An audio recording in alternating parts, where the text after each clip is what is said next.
Bonjour à tous, bonjour à tous. Et nous sommes aujourd'hui pour cette nouvelle vidéo, les gars. Et oui, genre, une nouvelle vidéo. S'il vous plaît, abonnez-vous à ma chaîne. Abonnez-vous. Toujours sous le coup d'une vague de chaleur, l'alerte orange canicule sera étendue demain à la Savoie et à la Haute-Savoie. Les départements du Rhône, de l'Ain et de l'Isère À ma restent chaîne. concernés par cette alerte. Aujourd'hui, le pic de Mettez au chaleur moins qui des atteint likes. par endroits les 36 degrés.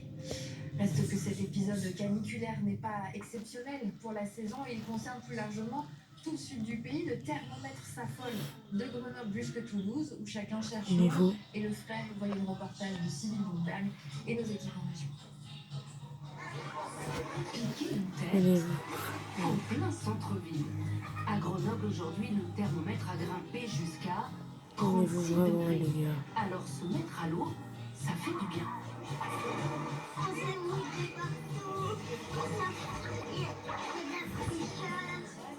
Dans les rues, volets tirés pour garder le frais, trottoirs désertés, sauf devant la marchande de glace. On fabrique toutes nos glaces et les sorbets sur place et les gens apprécient, surtout quand il fait très chaud. Parmi les plus exposés à la chaleur, les sans-abri. Cette association grenobloise est équipée de glacières et distribue eau et nourriture fraîche. On va boire quelques petites glaces voilà, à donner aujourd'hui. Voilà, Ça craint pas trop, il n'y a pas de crème et on s'est dit ça hydrate un petit peu. Voilà. Pas d'alerte canicule, mais la chaleur s'est installée depuis plusieurs jours. Le thermomètre affiche 33 degrés. Ici aussi, on cherche le frais.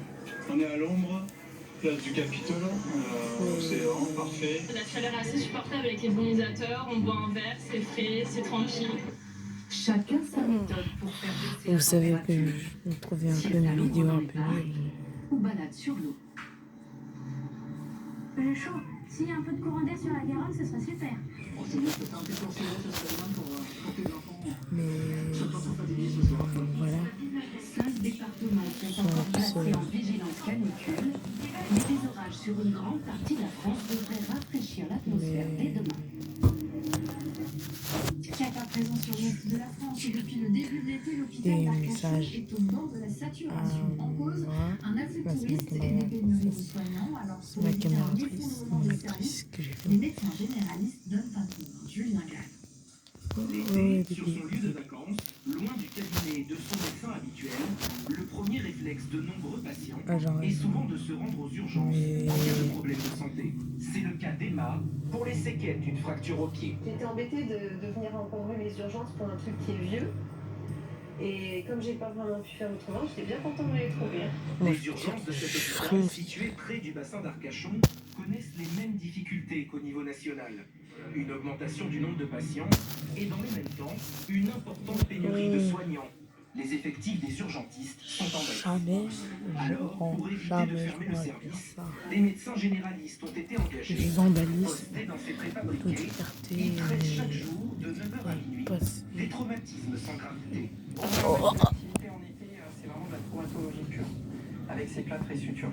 La direction de l'hôpital prône les bienfaits de la complémentarité entre médecine de ville et structure hospitalière et anticipe déjà ses besoins en personnel pour l'été prochain. On essaye de recruter aussi des médecins, soit par le biais de l'intérim, soit des médecins militaires.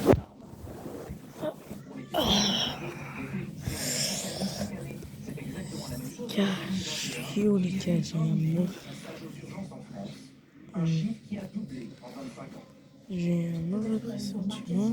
En région parisienne, le réseau ferroviaire d'Île-de-France est en plein travaux cet été. Parmi les lignes en chantier, celle du RER hyper qui mène à l'aéroport Charles de Gaulle. C'est la deuxième ligne la plus fréquentée d'Europe. Et jusque mardi matin, aucun train ne circule. Je sais pas jamais. C'est pareil, les gars. Je suis toujours sympa. Mais ça, ce que je veux dire, je suis né pour faire des vidéos, les gars. Parce que. Vous voyez? Je vais demander à mes amis de venir me chercher en bas de chez moi. S'il n'y a pas de train, j'ai pas de solution. Là, vous voyez, dans les dépêchons en direct. Tous.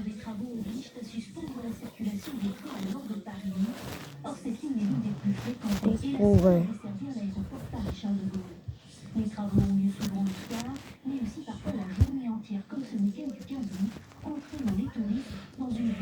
Allez, arrive. Allez, arrive. Bon, j'arrive. Je vais aller. Vous voyez, les gars. Je vais attendre. Au moins 4 minutes. Outre les vacanciers, les usagers habituels sont eux aussi mis en difficulté car la route sera fermée exceptionnellement ce lundi, jour de soleil. Le ministre des Transports Clément Beaune est d'ailleurs attendu gare du Nord demain matin.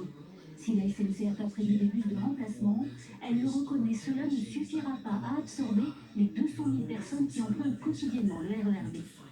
Nous avons mobilisé 600 bus, 1000 chauffeurs. Pour vous donner un ordre de grandeur, à Roissy, il y aura un quart toutes les 3 minutes. Mais malgré ça, nous savons que ça ne suffira pas. Et donc, le meilleur conseil qu'on peut donner aux voyageurs, c'est de reporter leur voyage. Et ces travaux devraient se poursuivre encore plusieurs mois en vue des JO 2024, bien sûr, mais aussi des futures lignes du Grand Paris Express. C'est la fin du feuilleton de l'été au Paris Saint-Germain. Kylian Mbappé et les dirigeants du club parisien avaient trouvé un terrain d'entente. Le joueur était de retour avec l'équipe première à l'entraînement ce dimanche matin. Alors faut-il conclure à la prolongation de Mbappé au PSG? Élément de réponse avec Julien Hénaud.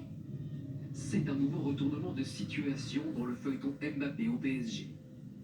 Après des discussions très constructives et positives entre le Paris Saint-Germain et Kylian Mbappé avant le match PSG-Lorient ce samedi 2 août, le joueur a été réintégré dans l'équipe première d'entraînement ce matin. Après plusieurs semaines de mise à l'écart, Kylian Mbappé est de retour à l'entraînement avec ses coéquipiers.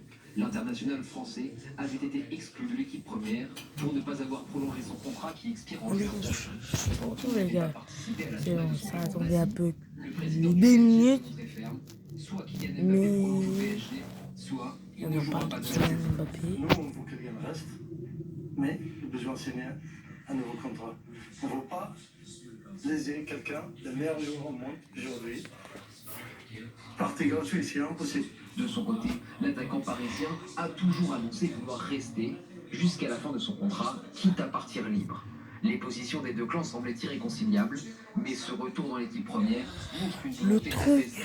Que je pensais, c'est prolongation du meilleur joueur de que... l'histoire de leur club, une prolongation qui pourrait être facilitée par le départ de Neymar. Le joueur brésilien aurait trouvé un accord avec le club saoudien d'Al Hilal. Un départ de Neymar avec un transfert qui donc au meilleur interrogateur, mais imaginons au-dessus de 100 millions, serait quand même une bouffée d'oxygène qui rendrait beaucoup plus simple les négociations entre les deux parties. Hier, le champion du monde français a assisté au match nul concédé par son équipe depuis les tribunes du Parc des Princes. les gars, Rejoué le week-end prochain. c'est pas de ma De faute. son côté, le Je club fais des vidéos Fortnite. pourra calmer les rumeurs qu'il envoie du côté du Real Madrid. En basket, jamais aucun Français n'avait obtenu une telle distinction. La nuit dernière, Tony Parker a fait son entrée.